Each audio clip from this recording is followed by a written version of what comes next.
আমরা এখন আছি সান্দাকফুর পাদদেশে অবস্থিত ছোট্ট পাহাড়ি গ্রাম রঙ্গিত মাজুয়াতে। এখানকার হোমস্টের বিষয়ে বিস্তারিত আগের দুটি ভিডিওতে বলেছি।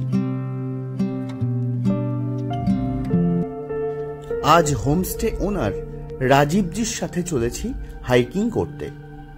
শুরুতেই পাহাড়ের বেশ খাড়া ঢাল বেয়ে নামতে হলো। পথের একপাশে বেশ কিছু চা গাছের সারি চোখে পড়ল।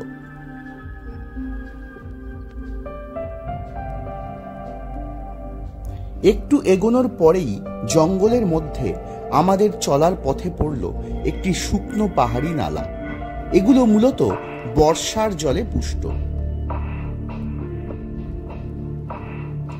জঙ্গলের মধ্যে নাম না জানা সব ফল চোখে পড়ল। সামনের এই গাছগুলি থেকে ঘর ঝাড় দেবার জন্য ব্যবহৃত ঝাড়ু তৈরি হয়। জঙ্গল পেরিয়ে আমরা এসে পড়লাম একটি রাস্তায়। রাস্তার পাশ দিয়ে বয়ে চলেছে খরস্রোতা সজি খোলা নদী।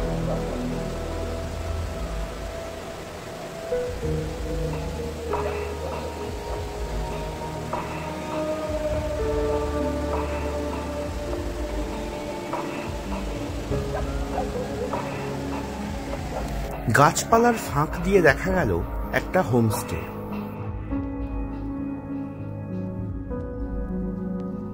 সামনে একটা ব্রিজ আর চারপাশে ঘন জঙ্গল, একটা শান্ত মায়াবী পরিবেশ। এখানে বেশ কিছুক্ষণ দাঁড়িয়ে এই শান্ত পরিবেশের নির্জনতাকে উপলব্ধি করার চেষ্টা করলাম।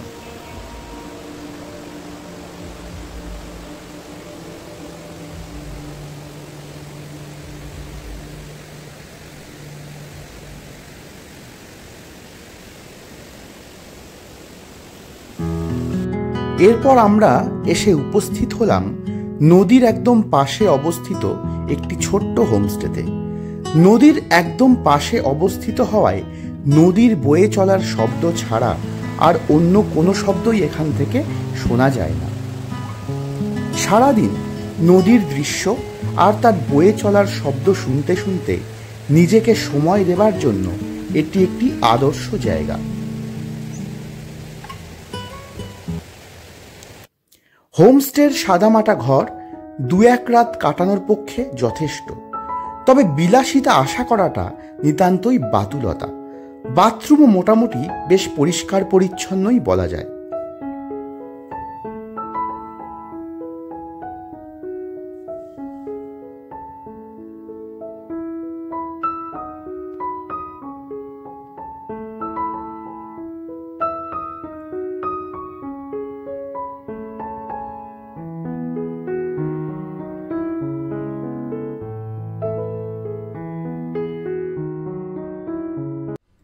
হোমস্টে থেকে বেরিয়ে এসে আবার নদীর ধার দিয়ে আঁকা বাঁকা পাহাড়ি পথ ধরে সামনে এগোতে থাকলাম।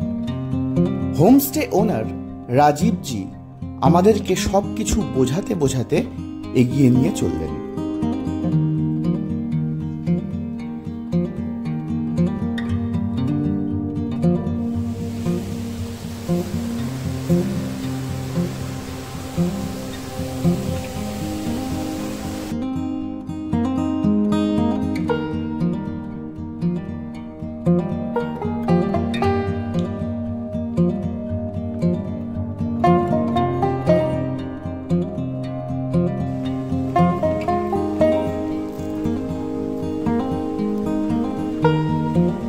এবার নদীর উপরে একটা বাঁশের সাঁকো পেরিয়ে নদীর ওপারে যেতে হবে।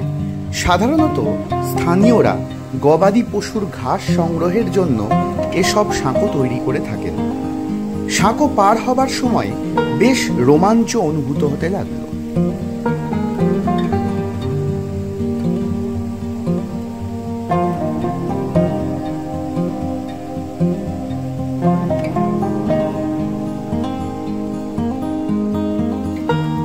চারপাশে বিরাজ করছে এক অপার্থিব নীরবতা।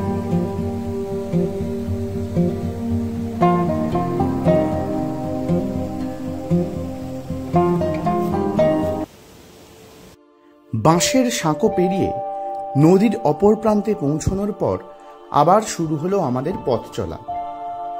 বেশ খানিকটা খাড়াই ঢাল বেয়ে নিচে নামতে হলো। পাশে রয়েছে বেশ কয়েকটি এলাচের গাছ।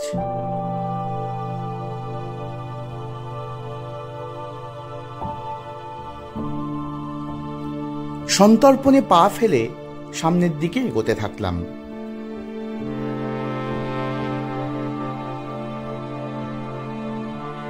এখানে নদীর গতিপথে কাঠ ফেলে রেখে তার উপর দিয়ে যাতায়াত করা হয়। বৃষ্টির পর এসব জায়গায় হরকা বান আসার সম্ভাবনা থাকে, তাই তখন নদী পেরোনো প্রায় অসম্ভব হয়ে পড়ে। এখন আমরা এসে পৌঁছলাম একটি বিশেষ স্থানে। এখানে একটি বড় পাথরের গায়ে নদীর ক্ষয়কার্যের ফলে গর্তের সৃষ্টি হয়েছে। একে স্থানীয় ভাষায় ওখলিডুঙ্গা বলা হয়। রাজীবজি ওই বড় ফাটলের মধ্যে প্রবেশ করলেন। তবে এ প্রসঙ্গে বলে রাখি, আমরা আমাদের বেড়ানোর অভিজ্ঞতা শেয়ার করছি মাত্র। কোনো দর্শককে বিপজ্জনক কোনো কাজ করতে আমরা অনুপ্রেরণা দিচ্ছি না।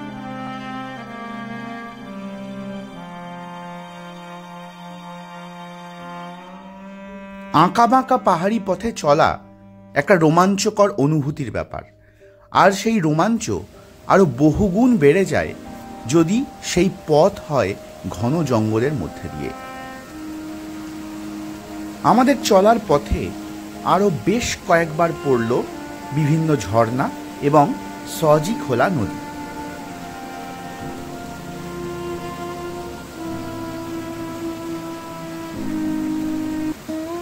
এই সজি খোলা নদী ও তার চারপাশে প্রকৃতি যেন তার রূপের ডালি ভরিয়ে দিয়েছে।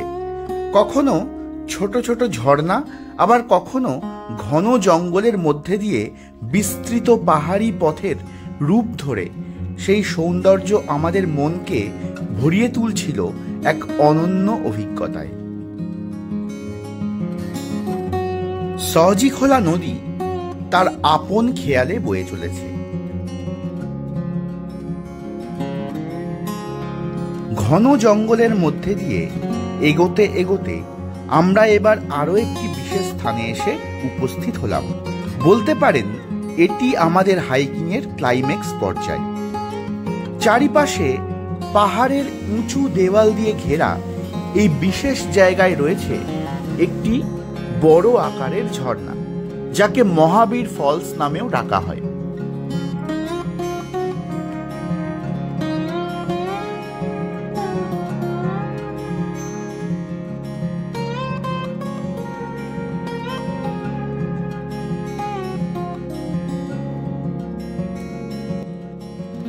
পাহাড় চড়ে আমরা পৌঁছলাম সেই ঝর্ণার অনেকটা কাছে।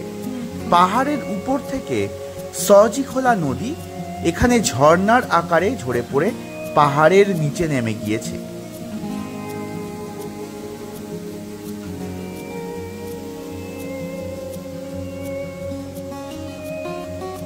এখানে পাথর বেয়ে ওঠার সময় গাছের লতা পাতার সাহায্য নিলেও এখান থেকে নামার জন্যে আমাদের ভরসা মোটা দড়ি।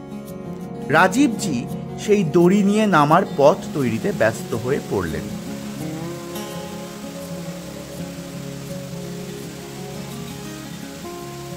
গাছপালার মধ্যে দিয়ে এবার শুরু হলো হোমস্টেতে ফেরার পর্ব। এই মহাবীর ফলস থেকে আমাদের হোমস্টের দূরত্ব প্রায় 2 কিলোমিটার হলেও আমাদের ব্যক্তিগতভাবে মনে হয়েছে এই দূরত্ব কিছুটা হলেও আরো একটু বেশি। ফেরার পথে বেশ কিছু জায়গায় কঠিন পাহাড়ি পথের সম্মুখীন হলাম। সতর্কতার সাথে এই সব পথে না এগোলে বড় বিপদের সম্ভাবনা থাকে, তাই অতি সন্তর্পণে সামনে এগোতে থাকলাম।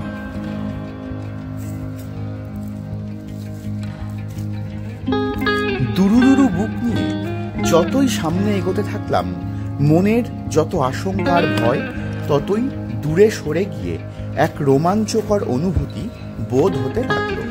তবে এ প্রসঙ্গে বলি, আমরা এখানে আমাদের অভিজ্ঞতার কথা শেয়ার করছি মাত্র, কাউকে এ ধরনের বিপজ্জনক কাজের অনুপ্রেরণা দিচ্ছি না।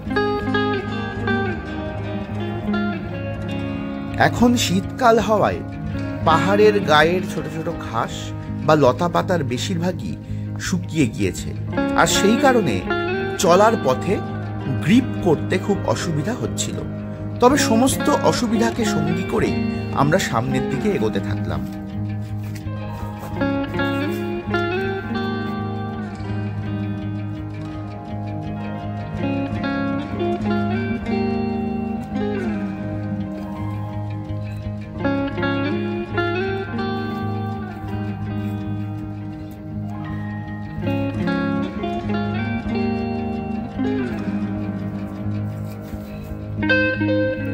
একটা সময় কঠিন পাহাড়ি পথ শেষ করে আমরা অপেক্ষাকৃত সহজ পথ ধরে এগোতে থাকলাম। পাহাড়ের গায়ে সরু ফিতের মতো যে পাকদণ্ডি দেখা যাচ্ছে, ওই পথ ধরেই আমরা এখানে এসে পৌঁছেছি।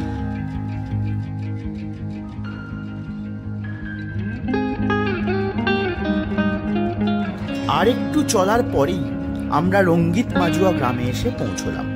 এখানেই হাইকিং এর রোমাঞ্চকর অভিজ্ঞতা শেষ হলো।